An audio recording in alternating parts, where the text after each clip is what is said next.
and welcome to the Canton Fair, the world's largest trade fair in Guangzhou, China. This trade fair has around 60,000 booths and 1.2 million meters squared of space that are full of booths. So let's go check it out.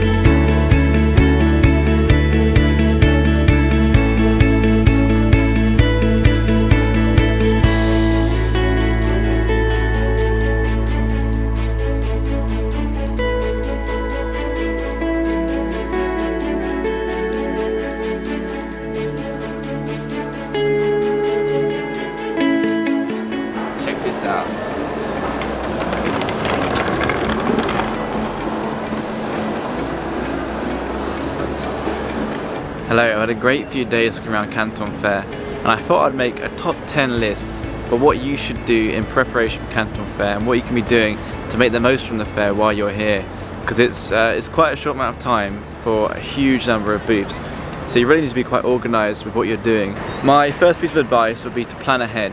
There's 3 phases to Canton Fair: phase 1, phase 2 and phase 3. I'm here in phase 3.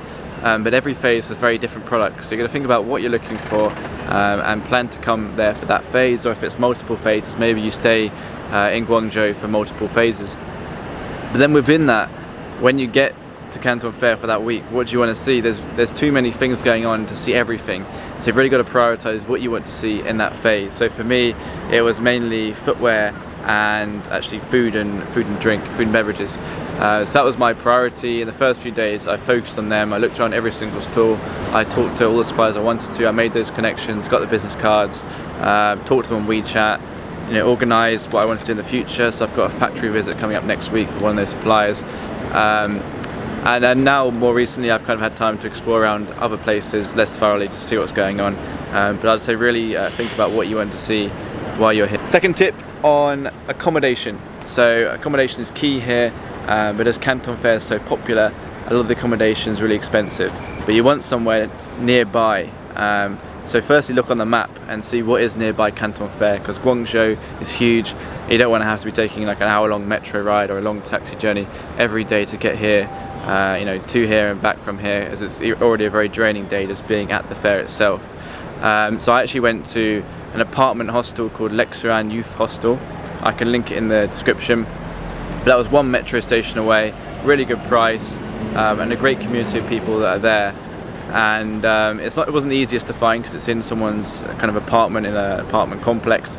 Once I found it, I'm really enjoying my stay there, and I would totally recommend one of these kind of more cost-effective options while you're staying here. Tip number 3 is to get a SIM card. You want to stay connected while you're in China, particularly if you don't speak Mandarin. It really helps with navigation and language barriers, but also researching products. So if you're looking for new products to be selling online, perhaps you're looking for an opportunity on Amazon or something like that, you can research the market while you're here and see really what has potential. And alongside getting a SIM card, be sure to download WeChat.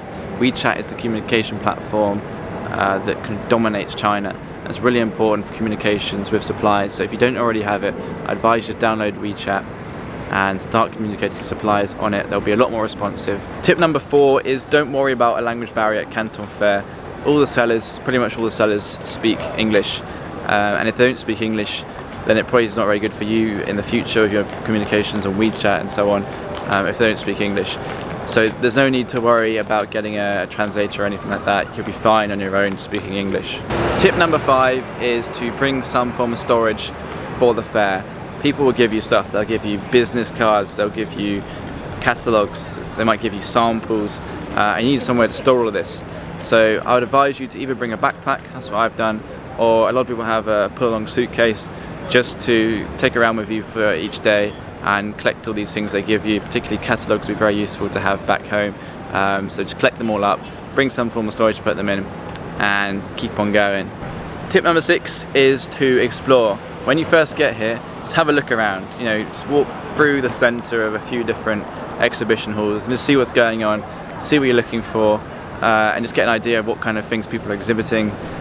Don't just go straight to one you like and spend ages, speaking with the supplier without knowing kind of the landscape of what else is around. There's lots of information booths at the fair, so you can get catalogues, you can get maps of the place, and also these information booths, if you're a first-time buyer, you can get food vouchers. They'll give you 4 lunchtime food vouchers, 2 of them being a buffet meal and 2 of them being a restaurant meal. Really nice food actually, and that's all free if you're a first-time buyer, so it's worth checking out if that's still available next year and the years to come. Tip number 7 is all about business cards. So business cards are very important at Canton Fair. Every supplier wants to see your business card before they'll kind of tell you more information or give you theirs. But not only that, you should actually spend some time working on your business cards. So they really appreciated it when I gave them a business card that had Mandarin on one side and English on the other. So that's a nice little touch that you could do. And to do that, you maybe just ask a Mandarin friend of yours to translate the text, or use someone at Fiverr, or just find a Mandarin speaker, or even Google Translate to translate your role and your name and everything like that into Mandarin and put it on one side of the business card. Some people also had the WeChat barcode on their business card, which is a really nice touch, and potentially even your own image as well, so people will remember what you look like. In China, the etiquette is that business cards are kind of part of you. So when someone gives you a business card, treat it very respectfully. Don't put it in your pocket. Kind of, hold it and put it somewhere like a business card holder. And when you take business cards, take them with 2 hands. And when you give business cards, give them with 2 hands. The business card facing them, and kind of bow slightly when you're giving it to them, just very respectfully. Be relatively conservative with handing out business cards because everyone will want them. But do you want everyone to be speaking to you in the future? So maybe you have to turn down a few people perhaps, or even have a dummy business card that doesn't have all the details on it for the people you aren't so interested in keeping in touch with in the future. I actually created a new email address for the business card as well that I gave out at Canton Fair, just because you do get quite a lot of emails coming through, potentially even some spam as well. You don't really want that going to your main email address, so it can be worth making a new email address just for the fair itself. Number 8 is, what do you ask those suppliers?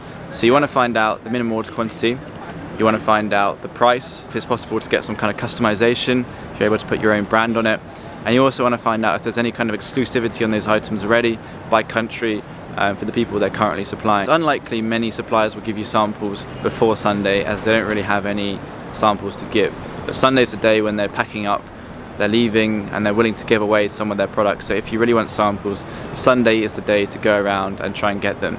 But also Sunday is the day when people are they've accepted it's the end of the fair, they're not really pushing so hard, they're ready to leave, and so it's advisable to get the big stuff you want to get done before Sunday, so in the lead up to Sunday, so Wednesday, Thursday, Friday, Saturday, to get all the main tasks done, as you might not get anything done on Sunday. Tip number 9 is documentation.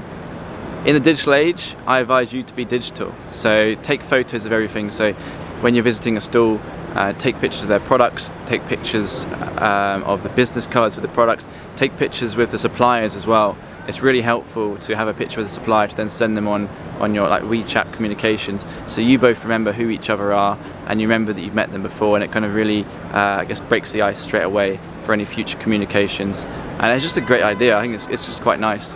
So I've been doing that with all the suppliers I see a potential with in the future. Make sure you're organised with the business cards, because you're going to get lots and lots and lots of business cards, so you need to make sure you remember who everybody is and everything like that. So it can be worth taking these pictures with the business cards and the products, and then actually writing on those pictures on your phone any notes you have, for example the price, the minimum order quantity, what you thought about what they were saying, about the supplier themselves, what you want to follow up on, all that kind of stuff. So then you can go back to those images and remember what was going on when you wrote that down. And finally, point number 10 is all about networking.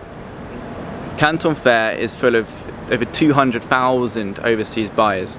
Lots of people that are in a very similar industry to you, that know a lot, that are kind of great people to know and have a lot of similarities to you as well. So I advise you to kind of network as much as possible, not only your accommodation, potentially at the fair, but there are meetup events going on as well for each phase of the fair. So I went to an Amazon sellers meetup. There's about 100 people there and lots of really big time sellers, and it's very interesting to meet them and learn from them, and just to kind of hear what's going on and what their thoughts are. So I advise you to make the most of this opportunity while you're over here and try and meet people, go to these meetups and just be very sociable. So that is it. That's my top 10 tips for Canton Fair. and I hope a few of them helped you out with your future trips to the fair.